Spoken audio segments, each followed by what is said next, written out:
اعوذ باللہ من الشیطان الرجیم بسم اللہ الرحمن الرحیم اللہم صلی علی سیدنا محمد معدن الجود والکرم وآلہ وسلم۔ سامعین و ناظرین اکرام، السلام علیکم ورحمۃ اللہ وبرکاتہ۔ آج کا ہمارا موضوع یہ ہے کہ اصل میں بڑا گناہ کون سا ہے، بڑا جرم یا بڑا گناہ کون سا ہے۔ دیکھیں، یہ آپ سمجھنے کی کوشش کریں، اور میں نے آپ کو گزشتہ نشست میں بھی بتایا تھا کہ اللہ تعالیٰ نے قرآن میں یہ فرما دیا ہے کہ فخلف من بعدہم خلف اضاعوا الصلاۃ واتبعوا الشہوات۔ ان کے بعد جانشین ہوئے، نااہل جانشین، انہوں نے نماز کو ضائع کر دیا اور خواہشات نفس کی پیروی کی۔ تو نماز جو ہے وہ تو دین ہے، دین کو ہم نے ضائع کر دیا ہے اور خواہشات نفس کی پیروی کر رہے ہیں۔ نتیجہ کیا ہے؟ قرآن کہہ رہا ہے، میں اللہ کہہ رہا ہے، جس نے جہنم بنائی ہے، جو جہنم میں لوگوں کو داخل کرے گا، ان کا ٹھکانہ جو ہے جہنم ہے۔ فَسَوْفَ يَلْقُونَ غَيًّا۔ تو خواہشات نفس کی پیروی جو ہے، یہ اصل جو ہے گناہ ہے، بڑا گناہ ہے۔ آپ اپنی مرضی سے زندگی گزارنے لگیں، آپ اپنے آپ کو اللہ کے قانون کا پابندی نہ سمجھیں، آپ رسول کے اسوہ حسنہ کی پرواہی نہ کریں، ان کا جو نمونہ ہے اس کی پرواہی نہ کریں، آپ مقامی طور پہ کسی رہنما کی تلاش میں ہی نہیں ہیں کہ کوئی رہنما مجھے مل جائے جو میری رہنمائی کرے۔ آپ اس رہنمائی سے اپنے آپ کو آزاد سمجھتے ہیں۔ عام طور پہ تو یہی ہے نا، ہمارا نفس ہمارا معبود ہے، جو مرضی آئے کریں، کبھی کیا کریں کبھی کیا کریں۔ تو اصل جرم یہ ہے، اصل گناہ یہ ہے کہ آپ آزاد زندگی گزار رہے ہیں۔ اگر آپ پابندی کو قبول کر لیں گے، اللہ کو اپنا رب مان لیں، رسول کو اپنا مرشد اعظم مان لیں، مرشد اعظم، بڑا مرشد، بڑا رہنما، اور مقامی طور پر آپ اپنی رہنمائی کے لیے کوئی اللہ والے کو ڈھونڈ لیں، تو یہ طریقہ ہے دین کا۔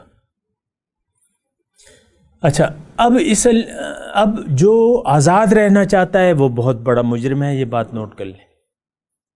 کسی اور میں ایسے بتا رہا ہوں، اللہ تعالیٰ کی توفیق اور اس کی امداد سے۔ جو آزاد رہنا چاہتا ہے یہ سب سے بڑا مجرم ہے آج، خواہ اس کا نام کوئی بھی ہو، وہ ہندو ہو، کافر ہو، مسلمان ہو، جو اپنے آپ کو مسلمان کہتا ہے، لیکن اگر وہ آزاد رہنا چاہتا ہے تو یہ بہت بڑا مجرم ہے۔ تو جرم یہ ہے کہ آپ دنیا میں آ کے اپنے خالق کو بھول جائیں، اپنے مالک کے مرضی کو بھول جائیں اور اس کی مرضی کے آگے سر نہ جھکائیں۔ اور اس میں اگر میں ایک آیت آپ کے سامنے پیش کروں تو وہ یہ ہے کہ اب یہ دیکھیں، بہت سی قرآن کی اس طرح آپ وہ دیکھیں گے نا، پڑھیں گے تو آپ کو یعنی سمجھ میں آئے گی۔ اللہ تعالیٰ نے فرمایا قرآن میں کہ وَلَا تُطِعْ مَنْ أَغْفَلْنَا قَلْبَهُ عَنْ ذِكْرِنَا وَاتَّبَعَ هَوَاهُ وَكَانَ أَمْرُهُ فُرُطًا۔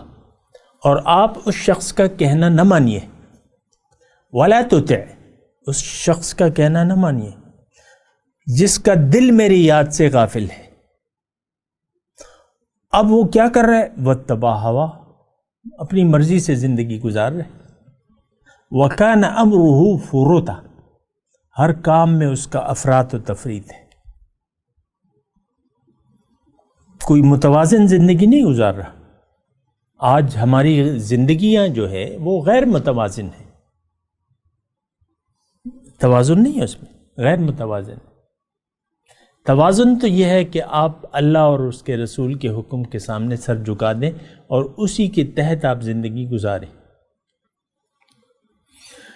تو وَلَا تُطِعْ مَنْ أَغْفَلْنَا قَلْبَهُ، یہ میں آپ کو آیات بھی یعنی آپ کو یاد ہونی چاہیے یہ آیت۔ وَلَا تُطِعْ، آپ اس شخص کا کہنا نہ مانیے جس کا دل میری یاد سے غافل ہے۔ اب یہ خواہشات نفس کی پیروی کر رہا ہے، یعنی ہر وہ شخص، اس کا میں نتیجہ نکال لو، ہر وہ شخص جو اپنی مرضی زندگی جی رہا ہے، یا جینا چاہتا ہے، اس کا دل اللہ کی یاد سے غافل ہے۔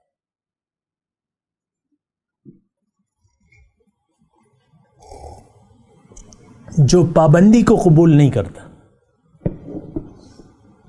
اور اپنی مرضی جینا چاہتا ہے، بس ماں ماں چھیڑا، مجھے نہ چھیڑو۔ ہم یہ کہہ رہے ہیں، قرآن کو عملی طور پہ کہہ رہے ہیں، اللہ کے رسول کی تربیت کو کہہ رہے ہیں کہ بس ہمیں نہ چھیڑو۔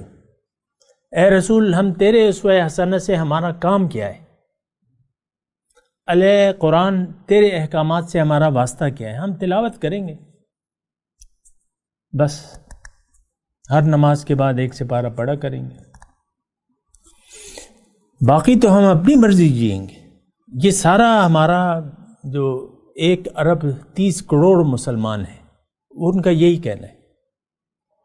ہم نے اللہ کے حکم کے سامنے سر نہیں جھکانا، ہم نے اپنی مرضی کرنی ہے۔